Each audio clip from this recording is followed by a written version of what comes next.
Hello, my name is Anila Ali, and I'm the president of the American Muslim and Multi-Faith Women's Empowerment Council. It is my pleasure to welcome you to AMMWEC's annual Women Changemakers and Peacemakers Summit in partnership with National ACE, the Asian Pacific Islanders American Chamber of Commerce and Entrepreneurship. Our theme this year is Women Lead, and we are honored to be addressed by female leaders from around the world. These individuals have been making an impact in their communities through their work in activism, philanthropy, business, and academia. Our presenters today use their influence to educate girls by funding primary education in vulnerable areas of the world. Others give female business owners the resources to succeed, yet others fight for women who otherwise do not have a voice. Our hope is that these remarkable presenters will inspire you to inspire all of us to elevate our leadership. American society is still struggling to emerge from a deadly pandemic and from intense political division, and strong women's leadership is needed more than ever.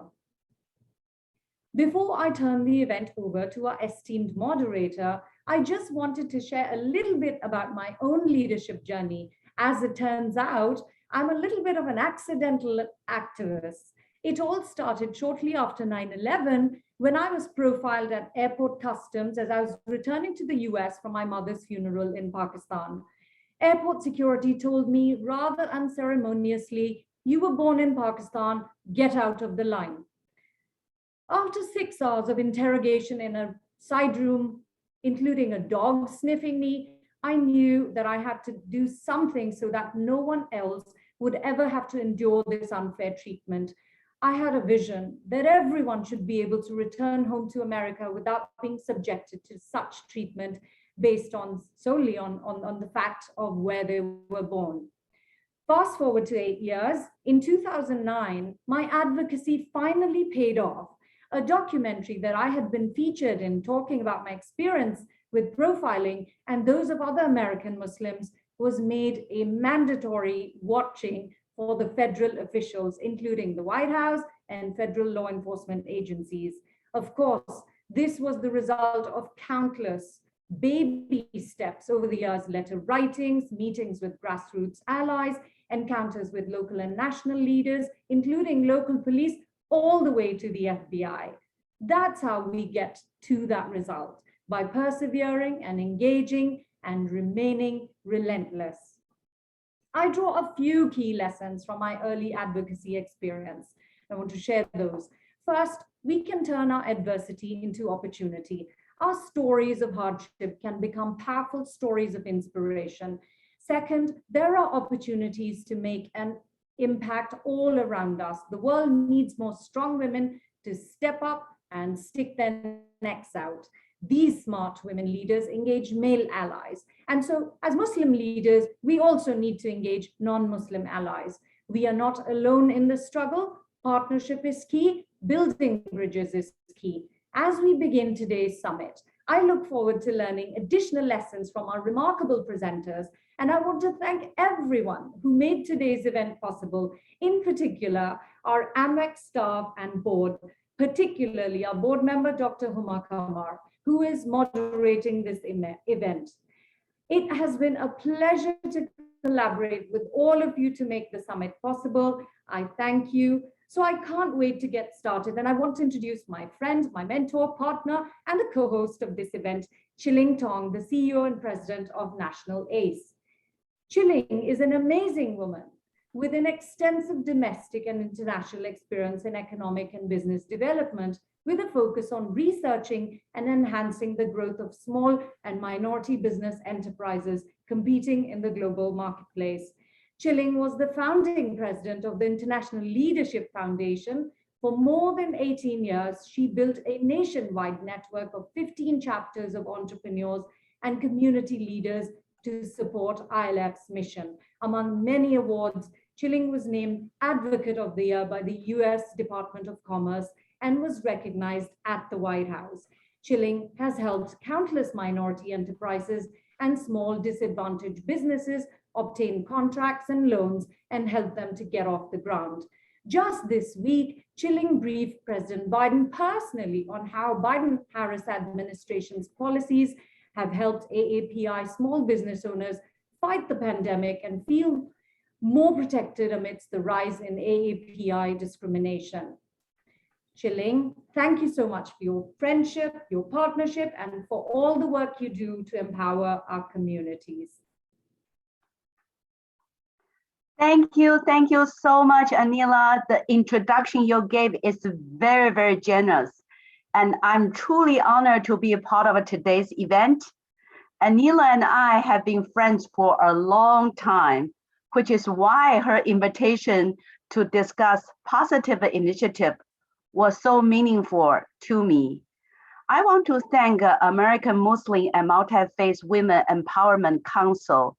You have done amazing work, and I salute each one of the women here. You empower me.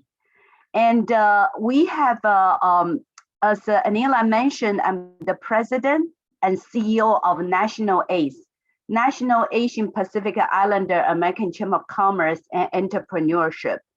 Our organization represents more than 2.2 million small business owners across the country, and we have been firsthand how COVID-19 has had a negative impact on our AAPI small business communities. We have also seen how hate, discrimination, and bias have negatively impacted AAPI small business community. We have heard stories about how difficult it can be keep a business going and or community going in this situation. Many AAPI businesses and community representatives, they have been closed their door to abandon their place and of business due to lack of access to funding, and even worse, some have been victims of vandalism. But amidst every bad situation, there's always hope and a promise. During the worst time of the pandemic, we have seen act of kindness. And the AAPI community, and also I include a lot of you, donated your food, supplies to feed first responders, and on their other occasions, and also went to feeding seniors and also homeless people. Even in communities where we have seen and heard the story of victims and toward AAPI, and who have experienced the damage to their restaurant or store, neighboring business owner, friends, and neighbors are also help out during this difficult time. They are the change makers and peacemaker we consider heroes. And today's event will provide us with opportunity to discuss not only the specific challenging women face as a result of conflict, but also their role as an agent of change in peace building and recovering efforts. Because women are change makers, women can play a significant role in preventing and ending conflict, as women are key drivers of the economies. As Anila mentioned, I have been invited to the White House to meet with President Biden and also Vice President Harris last week with 13 community and business representatives. We talk about anti-AAPI hate, we talk about economic recovery. And I have to tell you, it's a great moment for us because we represent small business, we also represent AAPI community. It's very nice we have a face-to-face to the president and the vice president to share with them about our concern and also our challenges. I would like to give some advice to all the women here, 3 C's. The first one is compassionate. The second one is communication. The third one is commitment. Compassionate is we really need to do something we really like. Some people like to develop their business, some people like to work for corporation. And I think Anila and I and other people choose to run for a nonprofit organization. And also her background as a teacher, very involved with educational field. And each one of you have represent different industry. And I think to focus on the thing we like the most, I think that is very, very critical. Always pursue your dream. And the second one is communication. I think it's very critical to engage the people. I have been involved in so many different projects. And also I've been serving on so many board of directors. I always try to find the good partners. Like Anila, I feel she's one of my lifetime partners. We always work together. Whenever I have a project, I have a new program, new initiative, I always find the partners, and then we become very close friends, even very much like family members. I constantly communicate with them to understand what they need and what my concern is. Although we don't agree with each other 100%, but we always communicate with each other to share with their concern. So that's why I feel it, because my openness, I always able to gain the trust of people. We constantly communicate with each other. Maybe there's some differences, but we can always find a mutual grounds to move to the same directions. And the last is a commitment. If I have a promise something, I will deliver. Sometimes I'm not 100% I will able to keep my promise, but I always let people know if I cannot make my promise. But the commitment is so important. Whenever I have committed something, I always try to make it happen. Even I cannot make it happen, I always want to have somebody else to make it happen. So I wish, today is not only the, today is kind of beginning of our relationship. Anila, we have been engaged for so long, but we always able to continue our relationship and our work. And I really wish we'll be able to work with all of you through this great council. Now it's my pleasure to introduce our Master of Ceremony for this evening's event, Dr. Huma Kamar. She is a board member of AMMWEC and is American Pakistan born in Pakistan. Dr. Kamar moved to the US in pursuit of chasing her dreams and ambitions. She is currently a physician, clinical researcher, public speaker, anchor, public health and health policy analysis, media personality, writer, certified medical interpreter, and second runner for Mrs. Pakistan in USA. Her journey is truly exceptional. She arrived in the US with just $100 in her pocket, but achieved American dream. Dr. Kamar, thank you for everything you do and for presiding over this Women Lead event. Dr. Kamar. Thank you, Chilling, for your kind introduction. And thank you to Anila and everyone at AMMWEC. I am so proud to sit on the board with so many inspiring women devoted to empowering other Muslim women. I'm honored and thrilled to be able to introduce so many exceptional women. Our first speakers are human rights trailblazers. The women you're about to hear from have, through their leadership, worked to protect rights and improve the lives of women and girls all around the world. They work hard so that all women can have the right to live free from violence and discrimination, to be educated, and to earn an equal wage. But so many women and girls face enormous obstacles just on the basis of their sex and gender. And I want to introduce our first speaker, Tursunay Ziawuddin, who will be joined by her English interpreter, Dr. Elise Anderson from the Uyghur detainee in a re-education camp. Tursunay was taken to one of these Chinese internment camps in 2017 and was released after a few months, but she was detained again at the camp in 2018. Thankfully, Tursunay was released in December of 2018 when she was allowed to go to Kazakhstan to unite with her husband. Tursunay came to the US in December 2020, and since then has been a leader exposing the atrocities and cultural genocide taking place in these camps, a survivor of torture and gender-based violence during her time in the camp. Tursunay is a woman of extraordinary courage. It is an honor to introduce Ms. Tursunay Ziawuddin, who will share her incredible story with us about the situation in Xinjiang, the calamity facing the Uyghur people, and what we can do about it. Tursunay, you're a true human rights trailblazer. Thank you for joining us. Başlam.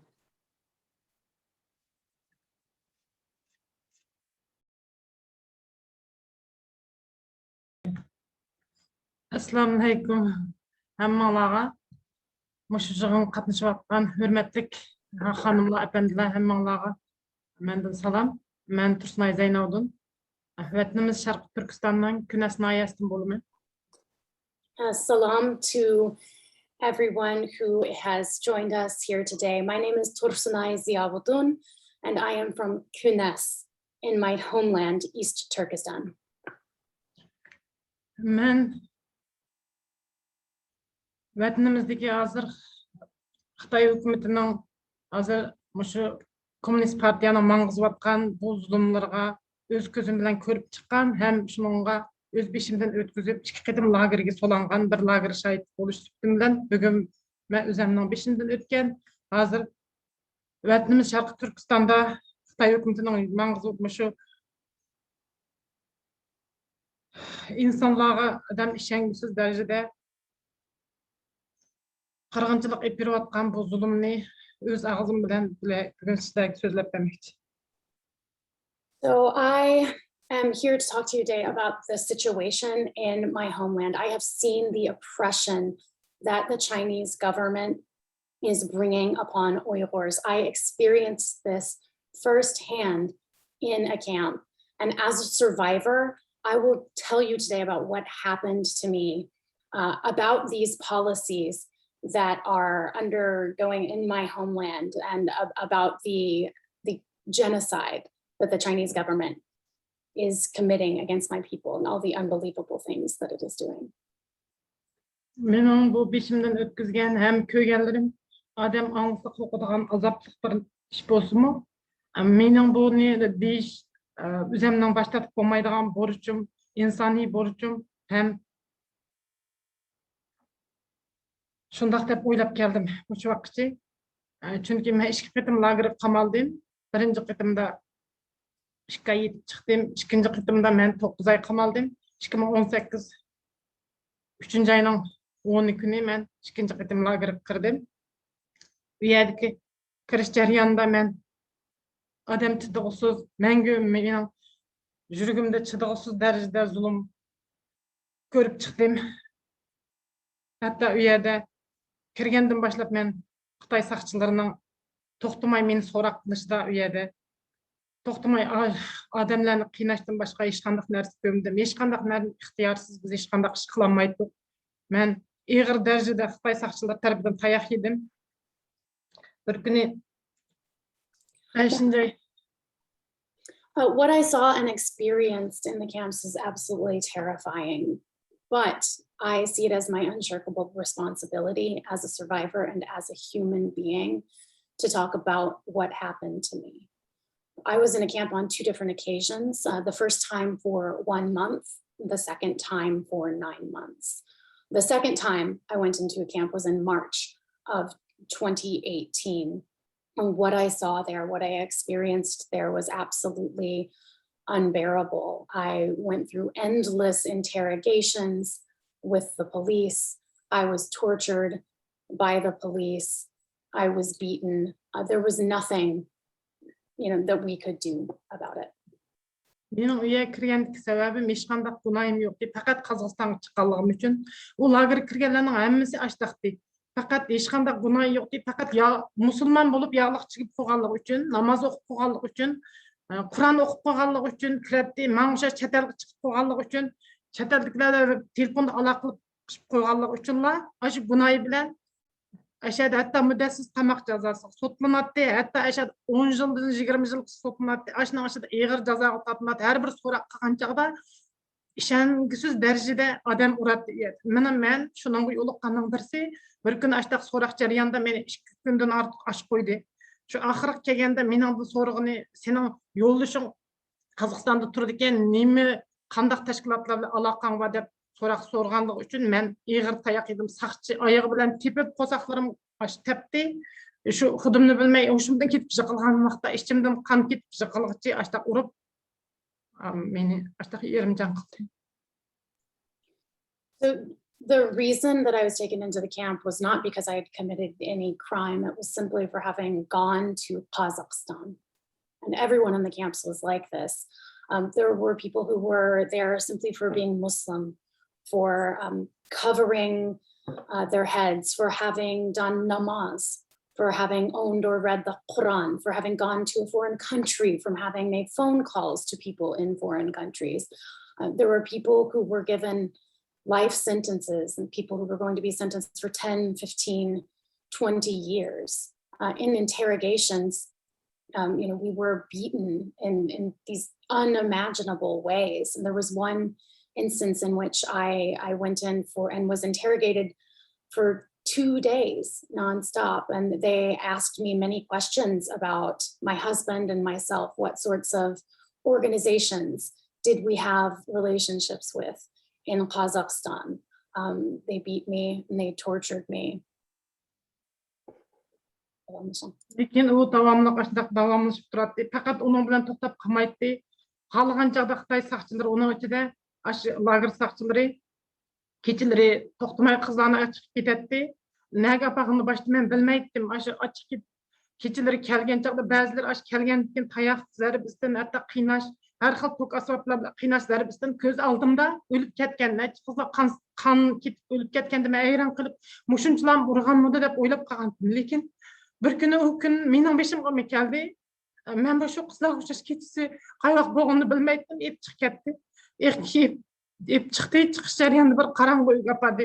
U yerda men taxminan 3 odamning bosqinchilik qildi. Shundan keyin berib men u yerda qizlarning ashundaq zulm, hatto bosqinchilikni qildig'ini bildim. Boshda ig'ir tayoq yeb deb o'ylab qoldim menga. So it was always like this, and it never stopped. The Han police, the police officers there in the camp would take girls out of the cell, and we didn't know where they were taking them. Some of them would come back, and it was clear that they had been tortured, that they had been beaten. I even saw several of them bleed to death in front of my eyes, and I wondered, if they were really beating them and if it was going to happen to the rest of us. And then it did happen to me one time. They took me out of the cell and into a dark room where I believe it was 3 men raped me. And then it was that I came to know that they really were beating and raping women in the camp. Hatta o bir men bilan to'xtab qolmaydi. Uning ichida hech qanday sababsizdan ayollarni bir kun bütün ayollarni chiqib tug'mas operatsiyasi qilyapti. Hatto ashuna to'y qilgan qizlarni botdi. Nurg'un hatto bir mening yonimda birga ip chiqqan men bilan birga bir qizni ip chiqqanda kelgandan keyin ko'z oldimda bosqinchilik qilgan qiz sarang bo'lib qoldi. Ba'zilar sarang bo'lib qoladi, ba'zilar o'lib ketadi. Men bütün narsani ko'zim bilan ko'rdim. Hatto ashning guvoh bo'ldim, o'zimni beshimdan o'tkazdim. Hatto qeyri apaşlarni 50 yoshdan o'tgan apaşlarni hech qanday qilamizmi, kiyimli yoshlarni shashtirib, naq maydonga elib chiqib ko'z oldimizda saqchilar xo'rlaydi. So it wasn't just me. They took all the women out for no reason. They performed sterilization surgeries on women, and even in some cases for young women who were still unmarried. There was one girl that they had taken out of the cell with me, who after she was raped, and I witnessed her being raped, she just lost her mind. I saw this happen. They also did this to older women, even women over 50 years old, right? They would take their clothes off, they would bring them in front of people and disrespect them in this way. Men dep kelsem bu bekçik bunun içindeki neslen desem tügümügidek. Hatta aşkalımız Hatta bunun için derslerini beklep tüketemeymen şunçilik azapla. Hatta erlemi lagerim aşına içinde var bizden salcırak tut lekin körümüz erlerinin onundan dehşet kıyınılıp atkanlarını hatta bir pütü yok bir kul yok aşta erlerinin aştaq derecede zulüm tatvatqını men kögen. Lekin bunu dep tüketemeymen şu vaqt kıs boğaşqa men bileyip sizlerge bugün kısqaça dep begim keldi. Lekin mening yo'ldoshim Qozog'istonlik bo'lganligi uchun men to'xtamay guvohlik berdi. Shunga men 2018'ning oxiri 12 ayning 25 uydan qutulib chiqishga nima bo'ldim. Lekin chiqishning oldida aşağıda nurg'un qizlarning aşqa men bilan birga yotgan qizlarning bir yig'iz gipi ko'z oldimda mening hozir qulog'im turdi. Sen yo'ldoshing chet ellik bo'lg'ash qutulib ketding. Agarda biz buning ichida o'lib ketdimiz, biz mush hargiz chiqamaymiz. Bizni unda chet elda bizga guvohlik berib qutuldirib olgan hech kim yo'q. To'xtamay ashunda menga eslib turib yig'lagan.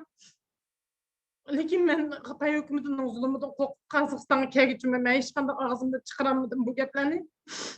Men qo'rqatdim. Ya'ni men ashulaga oxir men ichida yegan tayoqning zarbisidan, ashadagi tatgan zulmning dastidan men oxir Qozog'istonga kelib to'xtamay og'irdim. Qon ketib ichimdan oxir Amerikaga kelib men butun ayollik nimamdan hatta balyatqan bunu ayrılıp bütün mengü bal buluş nimemden ayrıldım. Ben amalım yok balyatqan evetmese men ölüp ketdim şu aşkta. Lekin men şunu dedim hiç mi qarmamasdan özümden uzak burayını qarıp koydum. Men bir numuscan ayaldım. Lekin aşlarning her bir diyen göz aldımda ölüp ketken qarindoshlarım aşadık ayallarning жүрегimden her vaqt azaplaydı. Uyqusam mening tushimga kirdi ular her vaqt. Aşında göz aldımda çaçırap qo'yib ketme. Ularning Manga göz aldımda yig'lab ketgani bizni kim qutqizdi hech kim yo'q. Bizni chet elda guvohlik bergan sening yo'ldoshing badak degan gaplari oxir men hech nima qarmasdim. Bu guvohlikni berishga hech nima qarmasdim. Bütün nomusumni qayirib qo'yib, men bir ayol kishi bo'lishim bilan bu shunchalar azobli narsa deyishga qaror qildim. Biz aştaq zulümlarni tatvatmiz. Biz Sharqiy Turkistonda biz Uyg'urlarning kuni aştaq azrimi texim lagerda yetyapti. Hech kim tex qutulgani yo'q. There's so much that happened that I can't tell you at all. There's no way I would be able to tell you the whole story. For example, there were men there too. They were kept away from us, but they were there, and I saw that they suffered. But I can't tell you all of this. But I do want to tell you one more thing, and that's that I got out because my husband in Kazakhstan was testifying for me and advocating for me. I got out on December 25th, 2018, and something that sticks in my mind to this day is something that other women there in the camp said to me, which was that because my husband was a foreigner, I was going to get out, but they were going to die in there, and that they couldn't get out, and that they had no one who could testify for them, like my husband had testified for me. And you know, I couldn't talk about this until I got to Kazakhstan because I was so scared of the Chinese government. I went to Kazakhstan and I was sick there. And then I came here to the United States. I had to have a hysterectomy. I would have died otherwise. And I feel like I've lost so much. I have basically nothing here. But I think of those women. I think of them suffering there.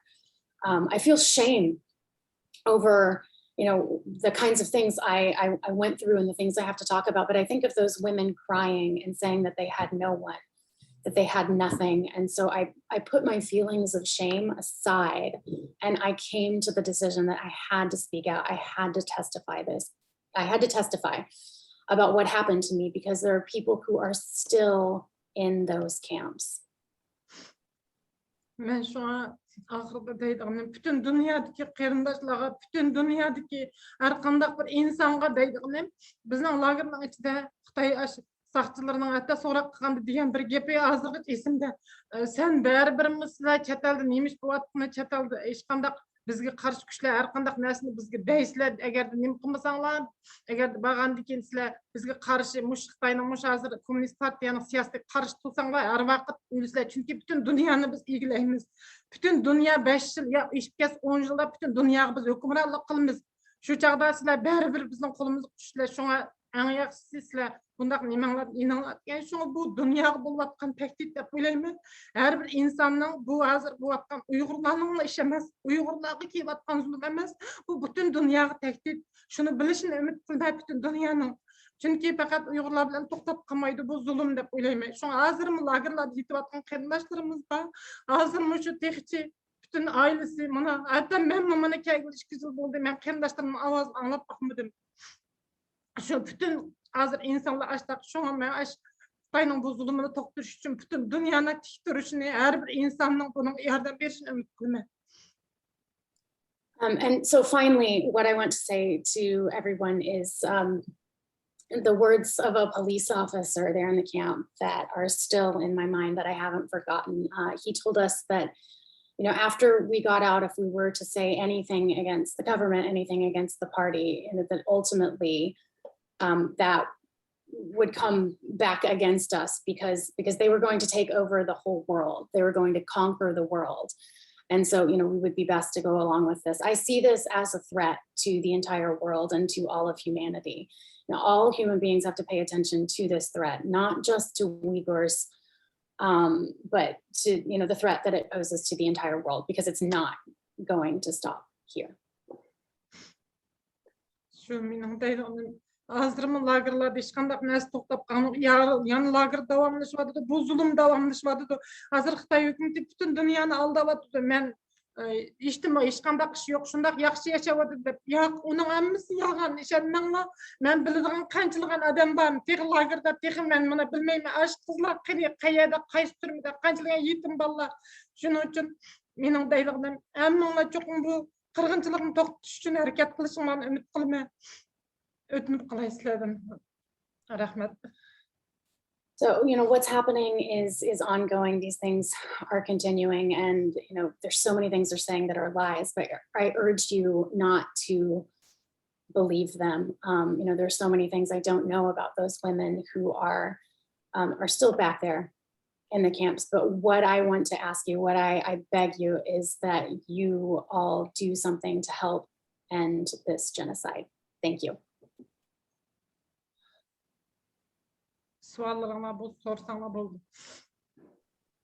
Please let me know if you have any questions. Thank you, Tursane, for sharing your incredible story with us today. AMMWEC is extremely proud of your courage, and we stand with all the Muslims around the globe facing oppression, particularly in Xinjiang. AMMWEC believes religious freedom is important to all of us. So thank you for sharing your heartwarming story with us. And it takes a lot of courage to do that. So thank you again. Being out and transgender anywhere in the world takes courage, and especially so in places like Pakistan. So we are thrilled to have Bindiya Rana, a courageous woman, speaking next. Bindiya Rana is the founding member of the Gender Interactive Alliance and a pioneer transgender activist in the history of Pakistan. Bindiya was recently selected as a provincial member of a committee established by the National Human Rights Commission for the implementation of a transgender protection bill. And she has been working for the rights of transgender people in Pakistan since 2002. She's a petitioner for transgender rights activism in the Supreme Court of Pakistan and has been appointed as the focal person for the Khwaja Sara community. In the field of activism, Bindiya has developed strong allies with government departments, including the Social Welfare Department, Human Rights Ministry, and Ministry of Justice. Her organization is also the part of Trans Registration Monitoring Committee, advocating for the Trans Protection Act of 2018. Bindiya advocates for transgender communities beyond Karachi, such as the underprivileged Hijra community, by empowering them to speak up for their rights. Bindiya, thank you so much for joining us this evening.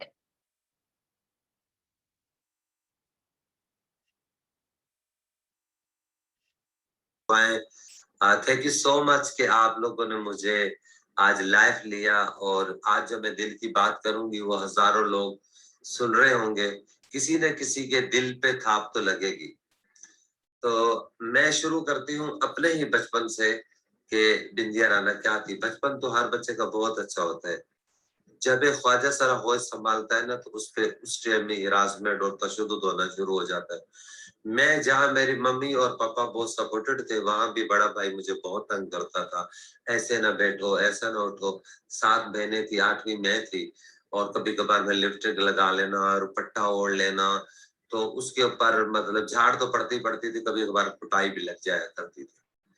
जब मैंने सोचा कि बाहर भी कोई मेरा अपना है, कोई और है, तो पाकिस्तान में गुरु चेला सिस्टम है, ऐसे ही मैंने इलाके में गुरु ढूंढा, मैं उसकी तरफ जाना शुरू हुई। तो घर से डांट पड़ती थी, वहां से प्यार मिलता था, तो मेरा रुझान उनकी तरफ होने शुरू हो गया। तो जब मैं उनकी तरफ जाती थी, वो भी कहते थे कि हम भी आपके घर आए। तो मैंने पापा से बात करी, पापा ने अलग फ्लैट लेके मुझे दे दिया। मगर उसके बाद मैंने एक अजीब ही दुनिया में पांव रखा। अगर गली में मैं निकलती हूँ, कोई छक्का कह रहा है, कोई पौने 8 कह रहा है, ये और वो। गुरु मेरे बहुत अच्छे थे, मेरी एक सहेली थी, उसका नाम हिना था। आपको बताती हूँ कि क्या हुआ, जिंदगी कैसे मेरी चेंज हुई। तो जब मतलब उसकी मुझे एक दफा कॉल आई कि उसकी तबीयत बहुत खराब है। उसके गुरु ने बोला इसकी तबीयत बहुत खराब, फौरन पहुंचो। हम उसको हॉस्पिटल लेके जा रहे थे, और रास्ते में उसका इंतकाल हो गया। हम लोग वापसी घर लेके आ गए, हॉस्पिटल नहीं लेके गए। मैंने अपने पापा से राब्ता किया, क्योंकि वो जो मेरी दोस्त थी, वो जब भी अंदरूने पंजाब की थी, तो उसकी माँ बोलती थी तुम इतनी दूर रहती हो, अगर खुदा ना करे हमें कुछ हो जाए, तुम्हें कुछ हो जाए तो क्या होगा। तो वो कहती थी बिंदिया है ना, वो मेरे पास जहन में थी। उसकी माँ से राब्ता हुआ, वो कह रही थी कि भाई कुछ भी करो, इसकी डेड बॉडी यहाँ भेजो, नहीं तो जिंदगी भर में आप लोगों को माफ नहीं करूंगी। तो मैंने अपने पापा से राब्ता किया, तो पता चला जी हमें तो डेथ सर्टिफिकेट बनाना पड़ेगा। हम फिर उसकी डेड बॉडी उठा के हम हॉस्पिटल गए, डेथ सर्टिफिकेट में चाहिए था, हॉस्पिटल गए। तुम यकीन जान लो कि हमें उस डेड बॉडी को हम उतार के स्ट्रेचर पे रखने के लिए हम लोग मतलब उस टाइम हम लोग टैक्सी के अंदर ही मतलब थे। तो हमने जब उतारने लगे स्ट्रेचर पे रखने के लिए, तो कोई हमें हाथ नहीं डलवा रहा था उसकी लाश को। क्यों? कि ये ख्वाजा सरफ की लाश थी। तो एक अजीबो गरीब, मैं सोचती तो मुझे बहुत तकलीफ होती है। वो ख्वाजा सरफ का इंसान तो था ना। फिर उसके बाद जी थाने की इंक्वायरी होगी, काउंसलर के साइन चाहिए होंगे। हम जब थाने में गए तो वो बुला के पूछ रहे, अरे तुम्हारा कोई मर गया? सॉरी। तो कह रहे थे आप लोग कैसे दफनाते हैं? रात में दफनाते हैं आप लोग, मतलब रात में दफनाते हैं। रात को जनाजा ले जाते, कब्रिस्तान कहाँ है? घर में दफनाते हो, बाहर दफनाते हो? तो इस तरह के सवाल। मैंने तुम्हारा कोई मर जाता है, इस तरह ही होता है। उस दिन से मैंने सोचा कि मैंने काम करना है, अपनी कम्युनिटी के लिए एक लड़ाई लड़नी है। उस लड़ाई लड़ी तो मैं मुख्तलिफ इदारों के पास गई जो औरतों के लिए, बच्चों के लिए काम करते थे। मैं फ्री हैंड हूँ। मैंने बोला मैं आप लोगों के साथ काम करूँ। बोले हम नहीं रख सकते, लोग हमें ताने देंगे, आपने हिजड़े थे, आपने हिजड़े को दफ्तर में रखा हुआ है, आपको इश्क हो गया। मुख्तलिफ किस्म की तनकीद शुरू हो गई। फिर उसके बाद मैंने सोचा कि मैं खुद अपना इदारा बनाऊंगी। 2002 से मैंने काम किया, कि लड़ाई लड़ी। आज अल्हम्दुलिल्लाह मैं ह्यूमन राइट्स की मेंबर वफाक से भी हूँ, सिंध से भी हूँ। सोशल वेलफेयर डिपार्टमेंट में फोकल पर्सन हूँ पूरे ख्वाजा सराओं की सिंध की। आज executive director gender equity alliance की हूँ, एमडीजी की प्रेसिडेंट, जो औरतों की खिलाफ बहबूद के लिए काम करता है। हमारे इदारे में कुछ नहीं, औरत हो मर्द हो, हम सबके लिए मदद का काम करते हैं, हम सबकी हेल्प करते हैं, क्योंकि जो धचका मुझे पहुंचा दूसरों का ना पहुंचे। आज लोग बात करते हैं हमारे में, कोई हिंदू कम्युनिटी से ताल्लुक रखता हो, सिख कम्युनिटी से ताल्लुक रखता हो, मुसलमानों, हम साथ खाते साथ पीते। हम बोलते हैं इंसानियत पहले, मजहब बाद में। और दीन इस्लाम भी यही दर्ज सिखाता है। आप औरत को मर्द बना लेंगे, मर्द को औरत बना लेंगे, उससे क्या होगा? सबको मैंने रब्बे कायनात ने तख्लीक किया। मैं कहती हूँ सब एक बराबर है, सबको रब। आप जोर जबरदस्ती से किसी मुल्क पे तो कब्जा कर सकते हैं, असले के जोर पर। लोगों के, रहने वाले लोगों के दिलों पे कब्जा नहीं कर सकते। दिलों पे कब्जा करना है तो आप प्यार से कब्जा कर सकते हैं। तो बात यह है कि आज अल्हम्दुलिल्लाह कि हम ख्वाजा सराओं के लिए काम कर रहे हैं, हम सिविल सोसाइटी के लिए, हम सबके लिए काम कर रहे हैं।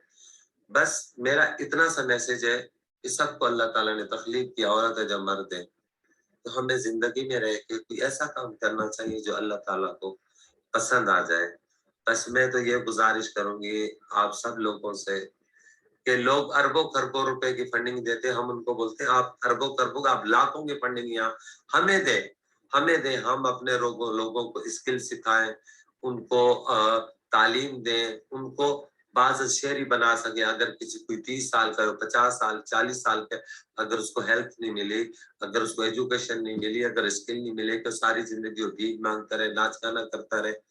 तो आइए हम सब मिलके ये भुला दें थोड़ी देर के लिए कि मैं ख्वाजा सरा हूँ, वो औरत है, ये मर्द है, ये समझे हम सब इंसान है और इंसानियत के लिए काम करेंगे। तो आप सब लोगों का बहुत बहुत शुक्रिया कि सबसे पहले तो मैं इनका शुक्रिया अदा करते इन लोगों ने मुझे आज ऑनलाइन लिया, लाइव लिया और मेरी दिल की आवाज आप सब तक पहुंची। अल्लाह ताला आप सबको खुश और खुर्रम रखे। बहुत बहुत शुक्रिया। खुदा हाफिज, अल्लाह हाफिज।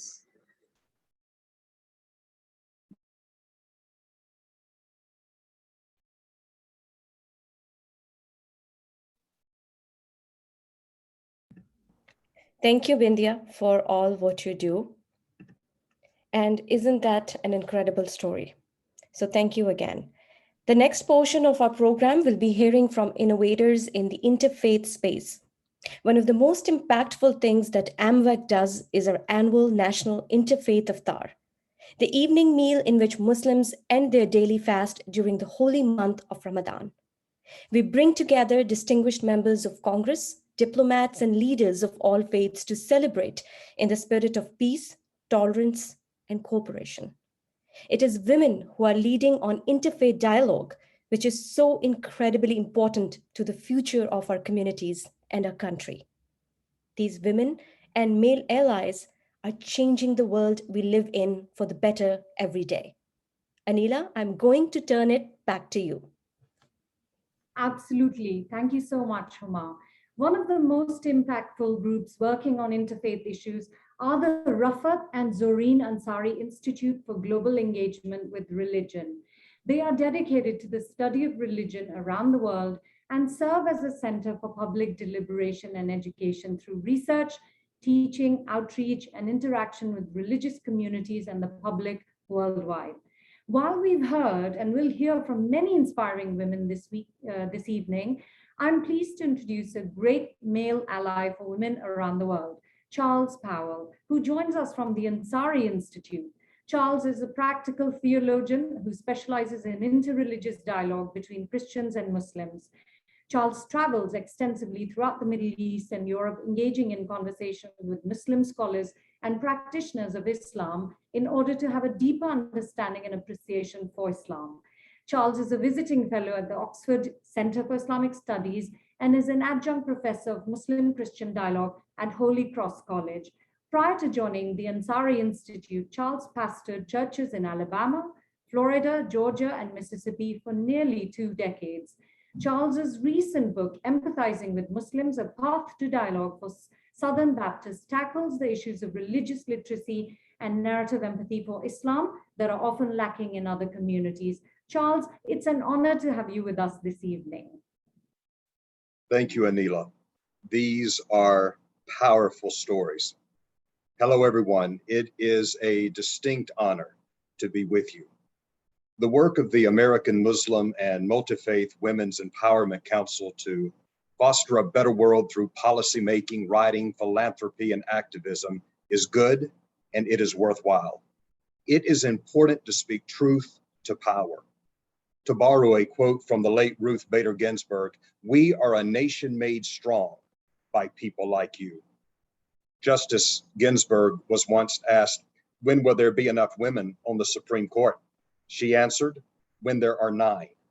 She said that people were often shocked by her answer, but she reminded them at one time there were 9 men and nobody ever raised a question about that. I applaud the women and I applaud the men who are standing up to injustice everywhere and reminding the good people of this world that injustice anywhere is a threat to justice everywhere.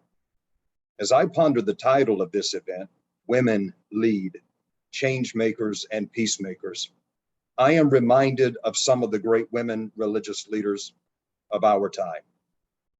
Dr. Sakina Yakubi. Jetsuma Tenzin Palmo, Bishop Vashti McKenzie, Sister Carol Kean, Annette Hoffman, Dr. Ingrid Mattson, and so many more. You and I both know that some of the greatest women advocates for human rights have been the mothers that have rocked us in our cradles by night, taught us right from wrong, helped us spread our wings and fly, and offered words of wisdom along the journey. Research shows that women of all ages typically outscore men on most measures of religiousness. Incidentally, religion has influential sway on culture and politics. So, do women have the ability to powerfully mold and shape the world that we are living in? The answer is yes, especially if women of faith come together to tackle the common hurdles that hold many women back. Women around the world are fighting. They are fighting for equal economic opportunities. They are fighting for educational equity, and they are fighting for an end to gender-based violence. Of course, there are other issues, but here is my point. The voice of the woman is present, but it can be made louder. If women of diverse faiths, full of determination, come together and use the best of their faith traditions to say to the world, we will not be silent, we will be heard. Granted, many of the religions are patriarchal, and this can present an uphill battle. But I say all the more reason for women of faith to partner together. I have to tell you, I am the proud husband of such a lady, Emilia Justina. She is ambitious and she is relentless. She was born and educated in what was communist Poland, immigrated to the United States, earned a PhD, and is now teaching Islamic law and international law at the University of Notre Dame. She is an amazing friend. She is a partner in life, and she is a devoted mother. I am also the father of two delightful and determined daughters.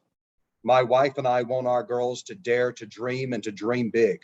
They have our support, but not all girls and women are so blessed. And so people of goodwill, like all of us here today, continue to build bridges of understanding, trust, and collaboration between our faiths so that every girl can dare to dream and every woman can pursue her ambitions and not be held back because of her gender. I know it can be difficult for people of different faiths to make that first step towards interfaith dialogue and collaboration. Some feel as though they are in some way forsaking their own faith tradition if they engage with the religious other. But I can tell you from experience that you can appreciate another human being for just being human, and you can appreciate their truths and their values. And you don't have to compromise your own faith to do so. You may even find that your own faith journey is enriched. I was born in Mississippi. I grew up in the Deep South and I attended the Southern Baptist Church. I entered the ministry at 18 and received my theological training in Baptist institutions. Some years went by. My wife and I moved to South Bend, Indiana, and I began to rethink my career. Make no mistake, 10 years ago, I was not the multi-faith engagement person I am today. My world had been very homogenous. I went through a lot of life changes.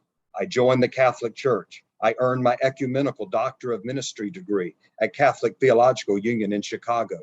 And there I attended class with Jews and Muslims, Christians and Buddhists, consisting of both men and women. To better improve my worldview and appreciation for other religions, especially the religion of Islam, I've engaged with many Muslim communities in the United States. I've traveled several times to the Middle East and numerous countries in Europe, engaging with academics and non-academics so that I might have a more comprehensive understanding of the Islamic milieu and multi-faith engagement. And I have come to realize just how beautiful and diverse my Muslim brothers and sisters are. I have many Muslim friends in the United States and abroad, and I am blessed by their authentic friendship.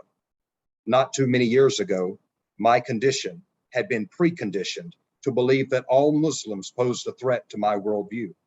But through the power of narrative empathy, research, writing, traveling, and developing friendships, I have become an advocate of interfaith dialogue that goes beyond a smiling face and a kind word spoken to actually building bridges of objective understanding, lasting trust, and intentional collaboration. So when the executive director of the Ansari Institute for Global Engagement with Religion, Professor Mahan Mirza, gave me the opportunity to come on board as faculty, how could I refuse such an opportunity? You see, my faculty position is a vehicle that allows me to engage religion and the religious for the common good. At the Ansari Institute for Global Engagement with Religion, we believe that the voice of the woman must be heard, and we make every effort to engage with women worldwide. Women's rights cannot be ignored. They cannot be ignored in the United States. They cannot be ignored in China. They cannot be ignored in Pakistan. They cannot be ignored throughout this world. It is common knowledge that women have struggled to gain equality in all areas of life, from the home to the workplace, and especially in places of leadership. Thus, at the Institute, we listen to women of faith and we give them voice. We give them voice because they have historically played a vital role in challenging the stereotypes. I wish you all well, and I hope that this great work will continue to foster peace, justice, human rights, and more specifically, women's rights around the world. I yield the floor back to Dr. Kamar. Thank you, Professor Powell. Your comments are so inspiring, and especially to empower all women from multi-faith. So I thoroughly enjoyed this conversation, and thank you for all your wonderful thoughts on whatever you are doing. Our next speaker, Dr. Gwen Hecht, is a prominent philanthropist and author. Dr. Hecht, through her work as founder of the Hecht Trauma Institute, provides education, information, and services to empower and support people affected by trauma. Dr. Hecht is a powerful advocate for women's empowerment and girls' education. Through her personal connection with Anila Ali, Dr. Hecht was introduced to CalPAC, an extraordinary organization that helps girls stay in school by increasing the enrollment of girls in public schools in Pakistan. CalPAC fights for girls' rights and women's empowerment through education and advocacy. By choosing schools in the most impoverished and underserved areas of Pakistan, they make a difference for women and girls every single day. First, we will watch a brief video on CalPAC, and from there, Dr. Hecht will give some remarks. Thank you, Dr. Hecht.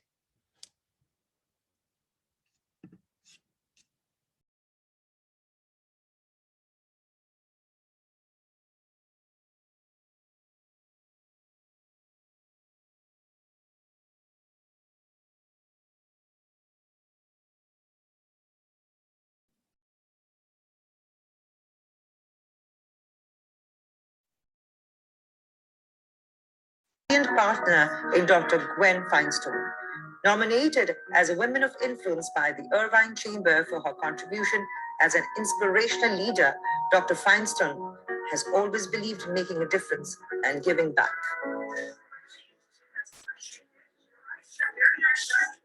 When Dr. Feinstein visits Pakistan, she comes not just as the university owner or president. She comes as the founder of several nonprofits committed to global education and trauma-informed initiatives. But most of all, she comes as who she is at core, a philanthropist dedicated to manifesting the human potential through several leadership and educational opportunities. In 2017, Anila Ali came to me. She wanted to bring education to the girls and women of Pakistan. Our goals are to reach the broader population, to make a difference in the world. So it was the perfect combination. So Cal Southern and CalPAC joined forces, and we are working together to bring education to Pakistan because our founder believed that the education should be something that's available to all people. It should not be prevented from going because they can't afford it.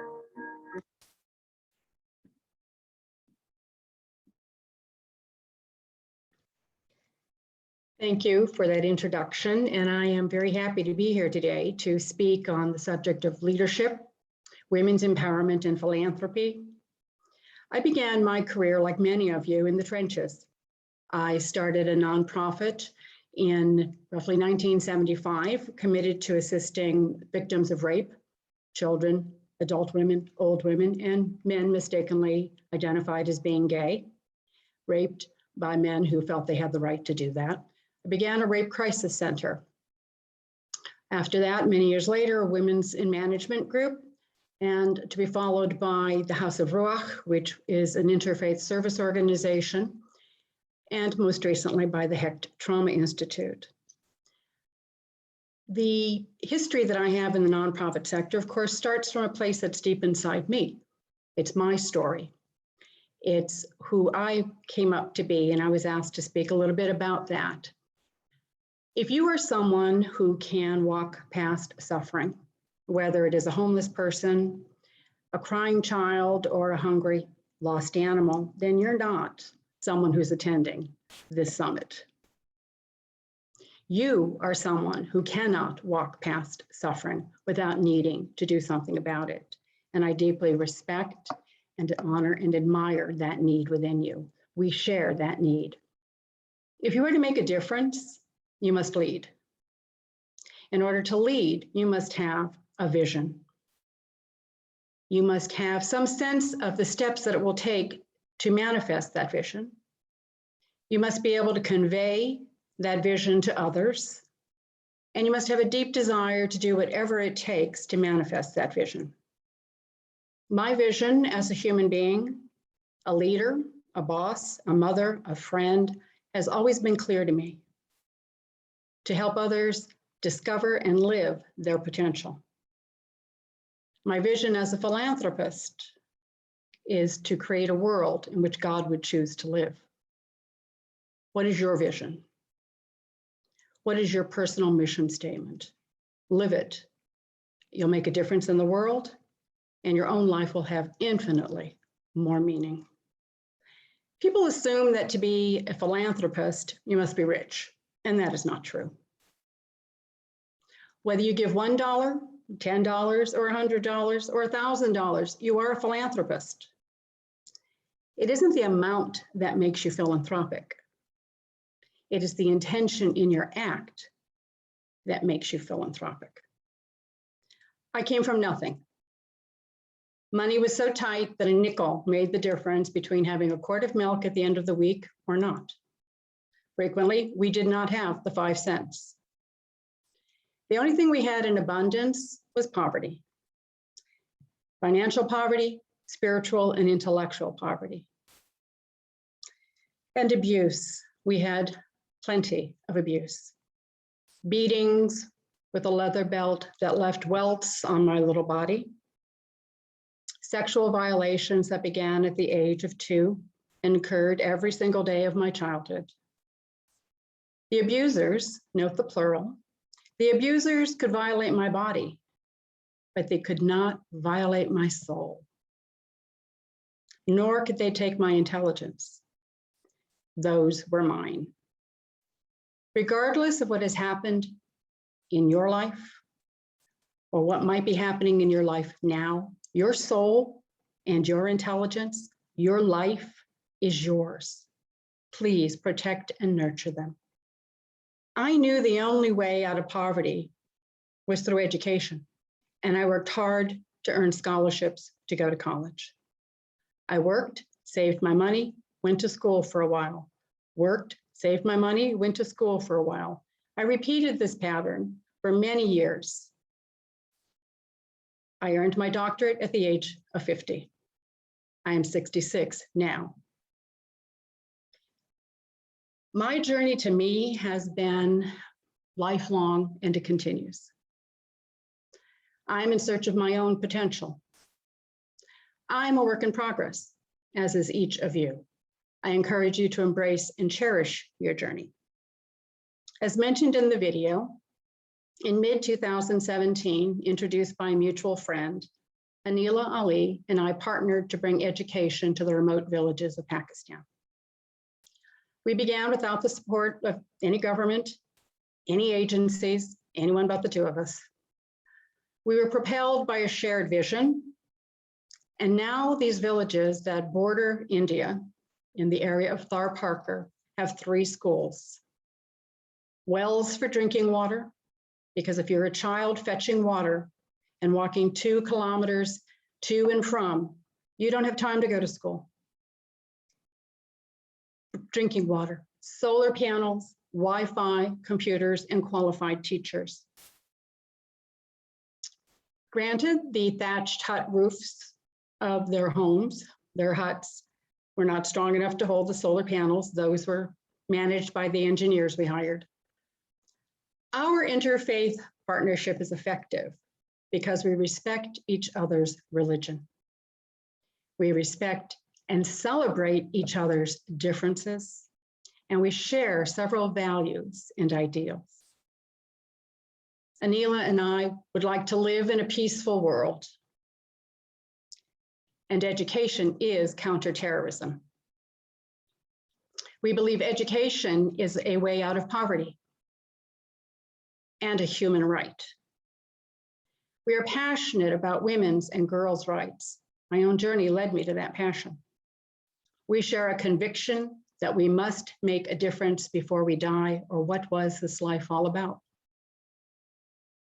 What began as a partnership between two strangers committed to the potential of others has become a deep and abiding friendship between a Jew and a Muslim, a poor girl from Scranton, Pennsylvania, and the daughter of an ambassador from Pakistan. Two women who have overcome familial, cultural, and religious obstacles to become who we needed to be. I cannot not give, and that is true of Anila. We cannot not be who we are, servant leaders, philanthropists, and women who want to make a difference. Even as a child, I knew I needed to give. People often ask, what's your motivation? Why do you do this? I don't have a choice. It's who I need to be.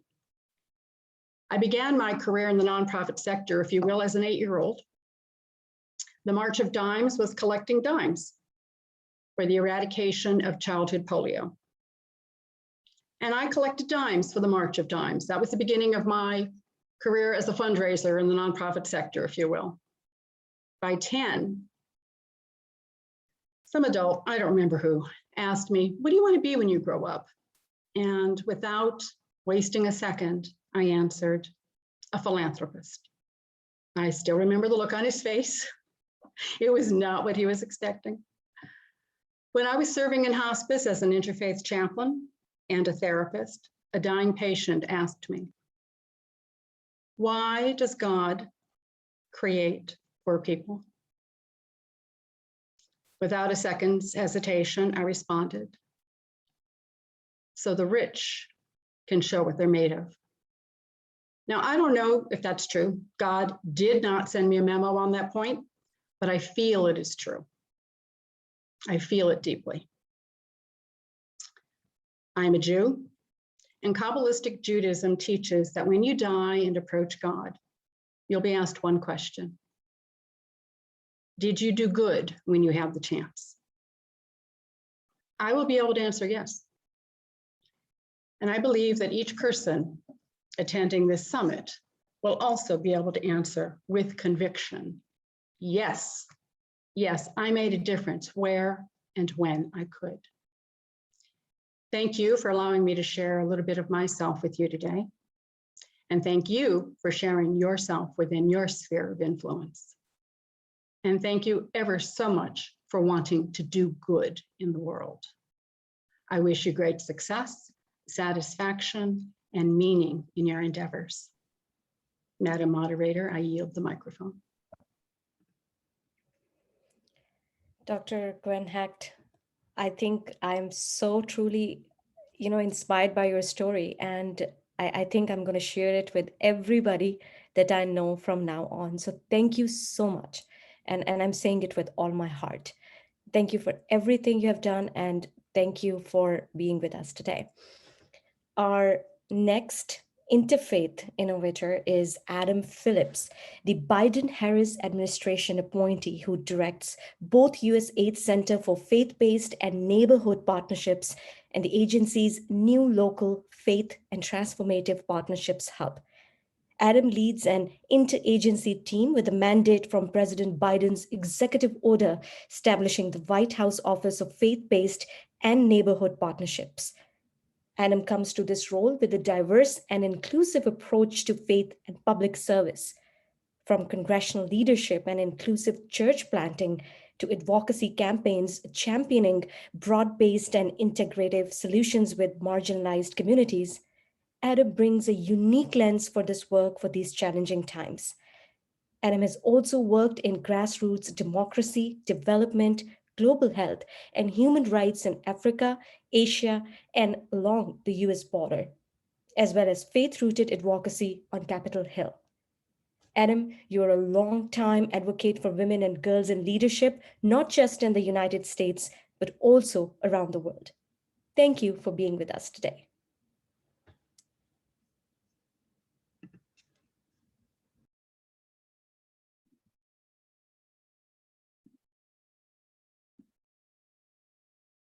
Good evening, everyone. My name is Adam Nicholas Phillips, and I'm the director of the Center for Faith-Based and Neighborhood Partnerships and of the Local Faith and Transformative Partnerships Hub at USAID. Thank you to Anila Ali, Eleni Spiru, and the rest of the American Muslim and Multi-Faith Women's Empowerment Council. I'm inspired by your work, encouraged by what you stand for, to strengthen your community, confront bigotry, celebrate cultural heritage, and build enduring bonds with fellow Americans of all faiths. This is exactly the model of pluralism for which our society is so desperate for. So thank you for what you're cultivating here. I'm excited to speak to you today about two issues that are integral to our work at USAID: protecting women's rights and securing religious freedom. As Secretary of State Antony Blinken said earlier this year, religious freedom is a human right. It goes to the heart of what it means to be human. And as USAID's Administrator Samantha Power said in May, some of the biggest returns on investment we see in our US foreign assistance come from our work to ensure that women achieve their full potential. Both these tenets are central to our work at USAID and are included in our mandate to uphold pluralism and fiercely defend dignity for our neighbors in need around the world. Prior to joining USAID, I spent my career as a pastor and a grassroots advocate, championing inclusion and service to and with poor and marginalized communities. This work afforded me the privilege to forge relationships with humanitarians, activists, and development professionals across the religious and political spectrums. It also offered deep insight into the depth of challenges we face globally and the potential we can offer in building bipartisan solutions to these challenges here at home. And in this work, I think we all have a role to play. At USAID, our office has its mandate from President Biden's February 14th executive order, reestablishing the White House Center for Faith-Based and Neighborhood Partnerships, led by Melissa Rogers. The office's executive director and senior director for faith and public policy in the White House Domestic Policy Council. Our network of centers, which is embedded throughout the federal government, exists to promote partnerships with religious and secular organizations to better serve people in need. And as our country grapples with the global pandemic, a severe economic downturn, the scourge of systemic racism, an escalating climate crisis, and profound polarization, President Biden knows that the civil society partnerships are essential to meeting such challenges. We know that diverse participation in leadership and advocacy around these issues is essential, including substantial contributions from women leaders. From organizing vaccination campaigns for COVID-19 immunization, to fighting for workers' rights through private sector investments in the Northern Triangle countries like El Salvador, Honduras, and Guatemala, to advocating for climate change in the lead up to COP26, women are on the front lines of crisis response and the forefront of breakthrough innovation, modeling new paradigms and norms in development in humanitarian assistance. I've seen this leadership firsthand in my career as an advocate and activist, and I've been reminded of it daily throughout my first 6 months at USAID. In just the past few weeks, I attended the first civil society organized summit on international religious freedom. Throughout the event, I saw courageous women survivors like Tursunay Ziwadin and Weiwei Nu taking to the stage to tell their testimonies and using their platform to advocate for marginalized and minority religious communities. I was deeply honored to have time to speak directly with many of these women and to glean recommendations for how our agency can best shape and institutionalize policies and programs that empower women and girls. Last month, I traveled to the US Embassy to the Holy See to meet with faith-based partners, women religious, and Vatican dicasteries, and was so encouraged by the inclusion of women as prominent leaders and their elevation of diplomatic representatives of the Vatican.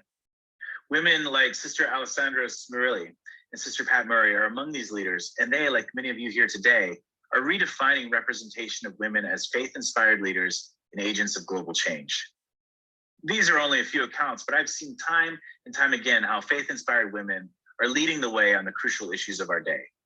I was fortunate enough to meet with the nuns of the Drukpa lineage, sometimes called the Kung Fu nuns, who told us about their work as public health educators, climate change champions, and gender equality advocates.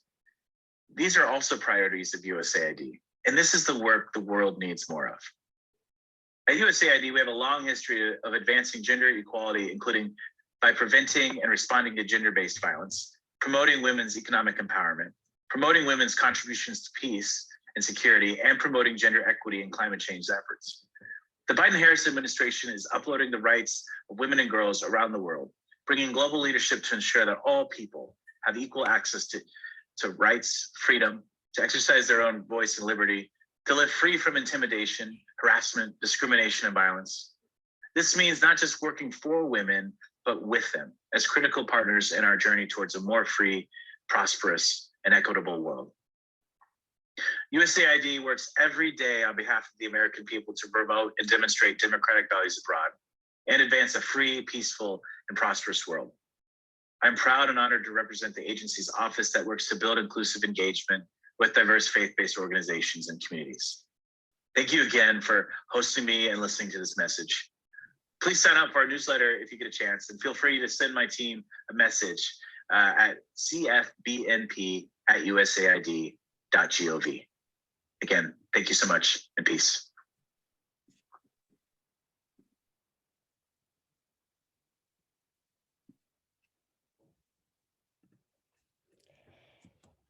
Thank you, Adam. Our final interfaith innovator this evening is Tiffany Williams, the Associate Director for Advocacy, Empowerment, and Faith Administrative Law Judge at the Caruso School of Law at Pepperdine University. Tiffany currently teaches upper-level required and elective courses and leads initiatives focused on spiritual development, professional advocacy, and women's empowerment.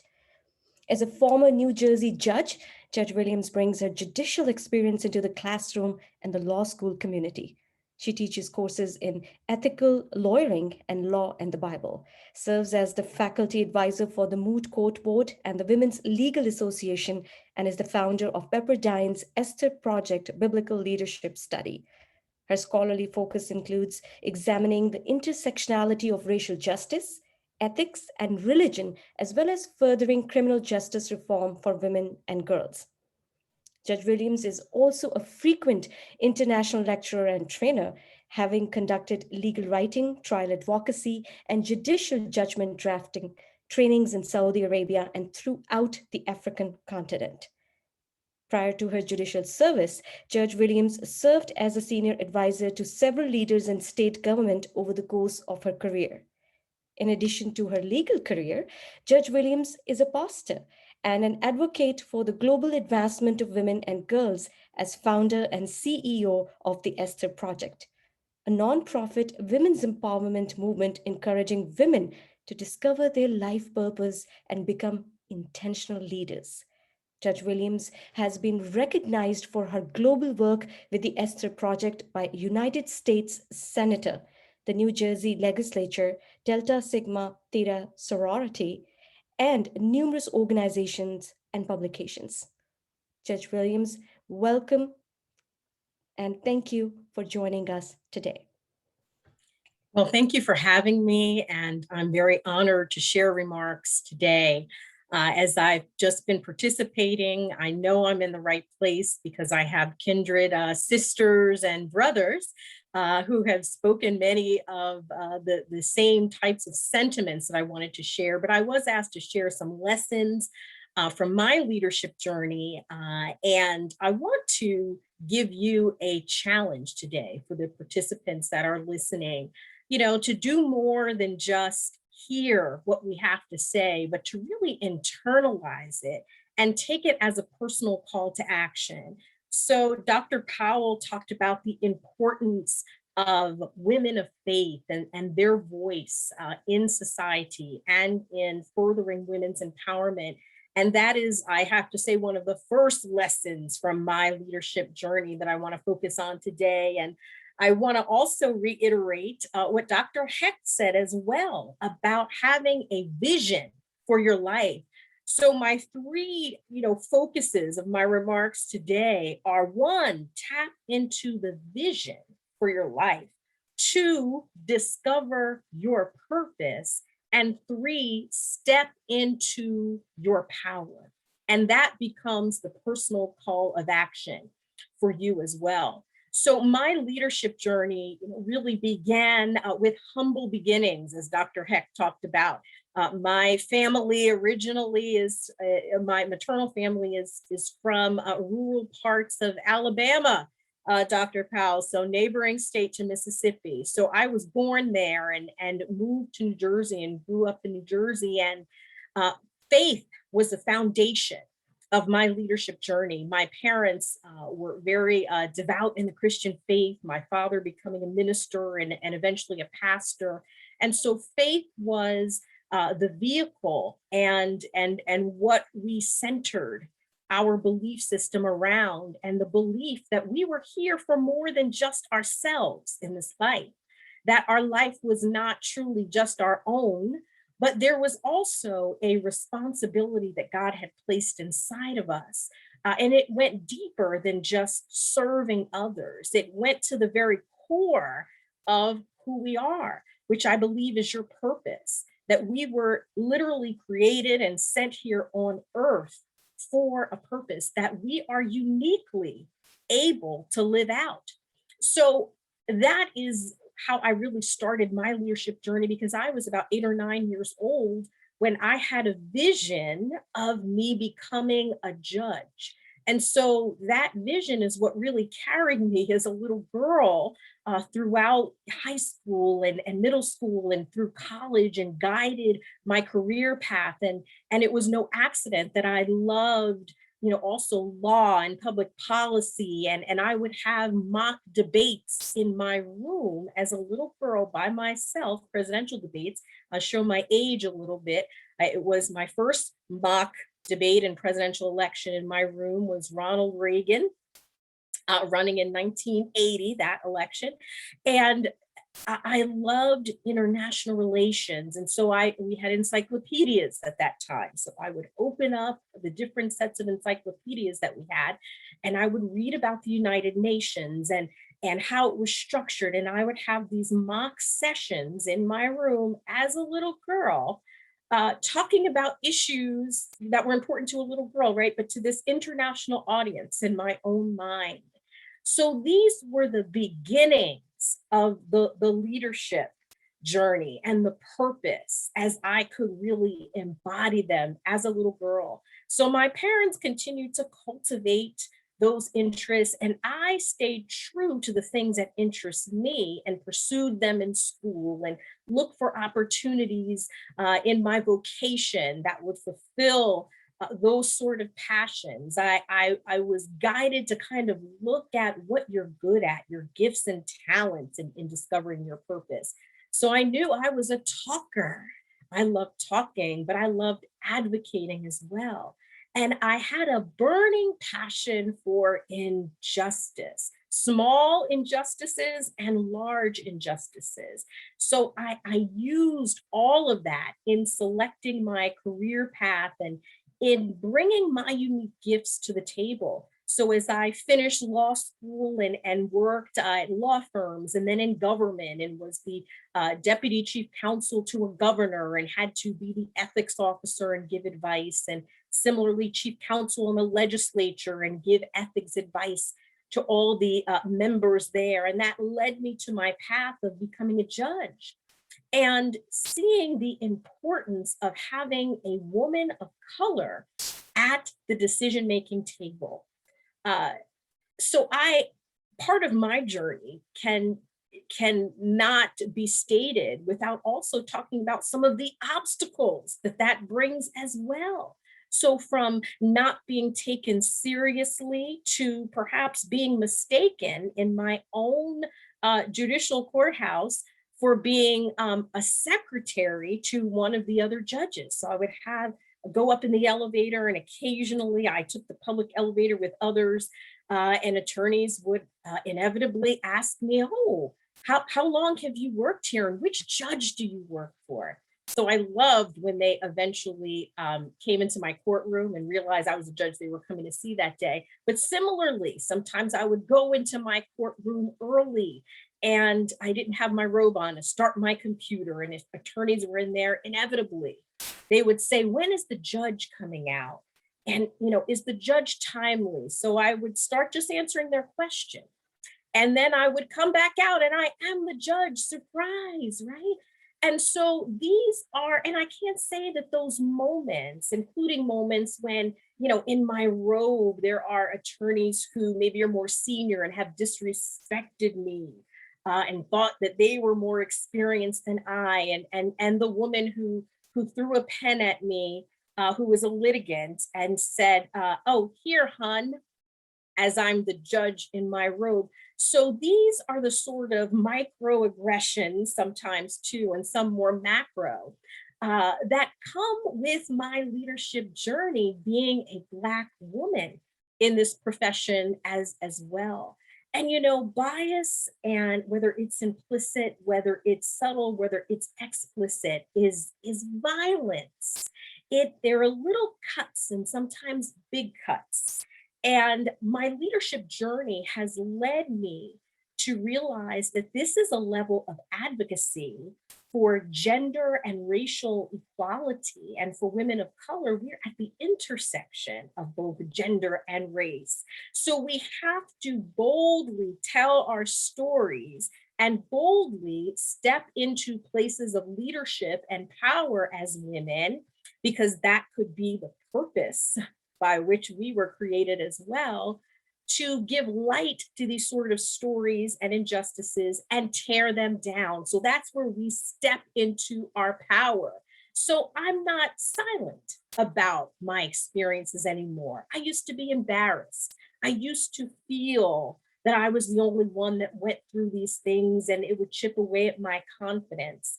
But stepping into your power, knowing your purpose, because you're walking in that vision that you have, and knowing that you have individual significance in this world and a voice and gift and talents that matter, will help you to go into spaces where there is darkness and shine your light, where there is injustice and dare to ask the questions or demand the answers to tear down injustice. We should not feel comfortable hearing stories like this in our own environments and just sympathizing with the person who's telling it. We should want to change the institution and the systems, because maybe we were created for this very time, for such a time as this. I'll close with just sharing briefly the story that inspires my nonprofit project, which is called the Esther Project. And we are establishing the Esther Institute for the Advancement of Women and Girls, because that's my passion. That's my purpose, is to advance women and girls economically in this world. And through our project, we work with women in Uganda and Belize, all throughout the world as well, equipping them to discover their purpose and build their leadership skills, and then look at the issues that impact women throughout the world and match their gift with tearing down injustice where they feel led. But it's called the Esther Project because I believe that there is an Esther inside of each and every one of us. And Esther was a Jewish girl who became Queen of Persia. It was unlikely because her people had been former slaves in Persia. Yet God allowed her to be in a leadership position, even as queen, during a time where there was a genocide order against Jews. How coincidental.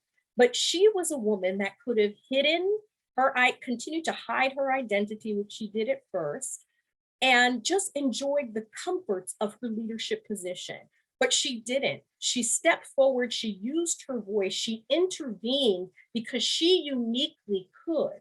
and she was successful and saved many lives. So I will close and say that you are Esther, whether you're a man or woman, there is an Esther inside of you.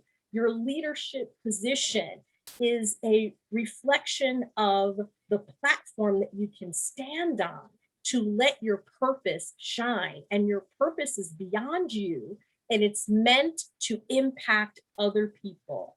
So wherever you are today watching, I want you to do some reflection when you're done taking all this in and think, where should you lend your gifts and talents to tear down injustice? So step into your power. Thank you so much for having me here. And I feel so blessed to connect with just a new community of co-laborers. Thank you.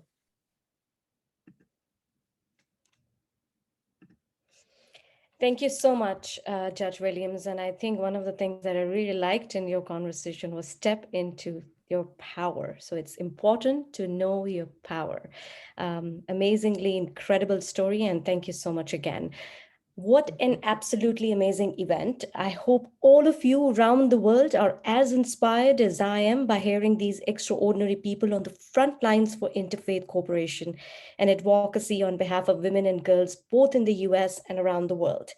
You have heard from women risking it all, like Tursanai Zawudun, a torture and gender violence survivor who is speaking out against the cultural genocide against her people by the Chinese government.